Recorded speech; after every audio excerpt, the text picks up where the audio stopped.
hoy tenemos un día muy especial y es que celebramos 100 años de La Vorágine, una de las obras literarias más importantes de Colombia y de Latinoamérica, y por eso hoy los canales regionales, la TV pública se une para mostrar el detalle a detalle, la historia que hay precisamente plasmada en esta obra literaria. Así que aquí está un café con.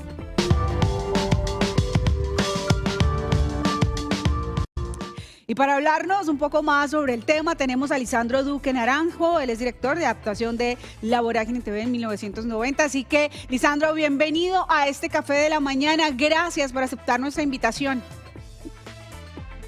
Buenos días, agradezco mucho la invitación que me han hecho y por supuesto estoy disponible a exponer hasta donde me sea posible sobre la importancia de La Vorágine que cumple en estos días 100 años de la muerte de José Eustacio Rivera y de la publicación de la primera edición de la novela en 1924. Hablando justo de eso, ¿por qué es tan importante? ¿Por qué hoy se considera como una de las obras literarias más importantes de Colombia y de Latinoamérica? Voy a hacer una pequeña contextualización que ayuda a entender el significado de La Vorágine. A finales del siglo XIX se desarrolló en Europa la revolución industrial. Se comenzó la fabricación de automóviles, de bicicletas y de una cantidad de productos más que servían a la locomoción. Pero tomemos los neumáticos de las bicicletas y de los automóviles. Eso generó, esa novedad tecnológica generó una demanda de llantas en cantidades enormes para el uso del caucho. Y el caucho lo había principalmente en la zona amazónica de Colombia, Brasil, Ecuador y Perú.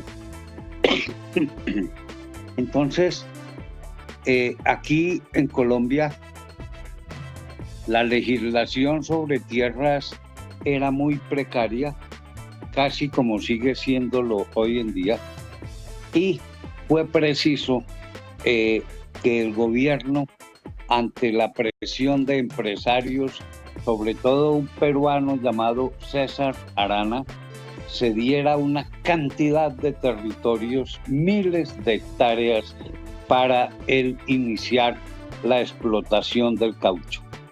Esa explotación se hizo de una manera muy arbitraria y cruel. Perdón.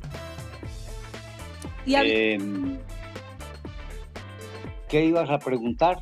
Hablando justo de eso, de ese recuento que usted mencionaba y que obviamente hacía pues una apología justo a esa industrialización y cómo llega La Vorágine a generar también una transformación o de alguna manera a buscar cambiar algún chip y a mostrar una realidad que estaba viviendo nuestro país.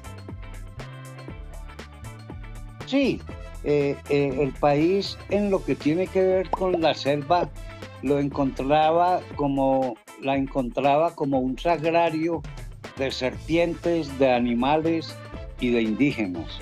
No había una valoración justa de la importancia de la selva como hoy en día que tiene un carácter ecológico, preservacionista, con potencialidades de salvar a la humanidad por todo el papel que cumple en el equilibrio de la naturaleza y del clima.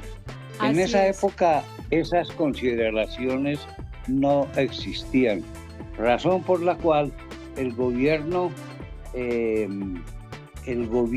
desde Rafael Reyes, incluso un poco antes de Rafael Reyes, se dio miles de hectáreas a costo gratuito o a costo simbólico a el empresario César Arana del Perú, quien se expandió por toda la olla amazónica capturando indígenas. La mano de obra indígena no se pagaba, el indígena no tenía un estatus social para el mundo llamado civilizado por entonces, y por lo tanto era materia fácil, sujeta a la esclavitud. Julio César Arana, a través de la Casa Arana, sometió a la servidumbre y a la esclavitud a centenares de comunidades indígenas a las que puso a trabajar gratuitamente en la explotación del caucho. Lisandro, y aquí entra yo creo que una de las preguntas que tenemos todos los que somos televidentes y amantes de la televisión pública, y con esto pues vamos finalizando.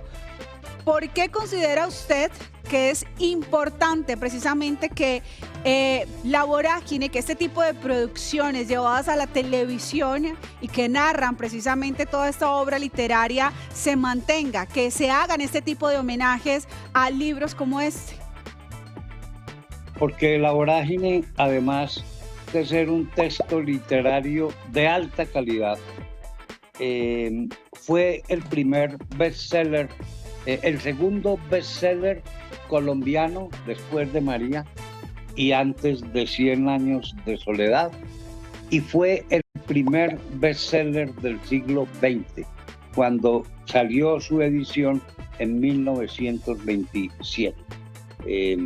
Entonces, la vorágine, aparte de ser un texto magnífico, fue una denuncia formidable a nivel mundial.